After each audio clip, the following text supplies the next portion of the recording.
Hey there everyone, I'm meteorologist Cassie Nall, and for our Friday, keep those umbrellas handy. We are seeing a frontal boundary settling down here into the state, and that is basically providing a conveyor belt for that tropical moisture to stream up and across the state today. That means with those scattered showers and thunderstorms that are already developing around the Sun coast, we could see some locally heavy rainfall, some very heavy downpours.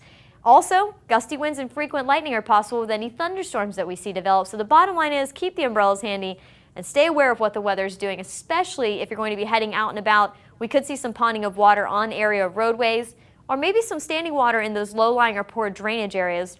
Though overall, I don't think flooding is a big concern around the Sun coast because we need to see the rain. We haven't seen a lot of it for the whole month of April. We actually ended up ending the month with an 1.5 inch deficit, so this rain is actually a welcome thing this kind of time of year.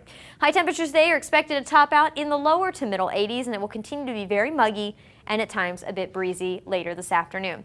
So this frontal boundary, it's going to stick around, not only today, but into tomorrow as well. There's not that energy right now needed to push that front down to the south. That actually won't come into play until the back half of our Saturday or into Sunday. So flooding is actually a concern from about the I-4 corridor up to Jacksonville, from Orlando to Jacksonville.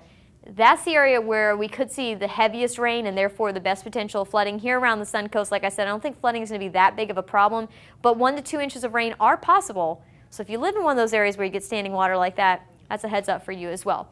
Again, in the weekend, Saturday, we're going to keep the chance of showers and thunderstorms in the forecast. Into Sunday, though, we should see that front pushing down to the south, giving us gradually clearing skies, and when that drier air moves in, we actually should have a pretty pleasant forecast for the back half of Sunday and going into next week.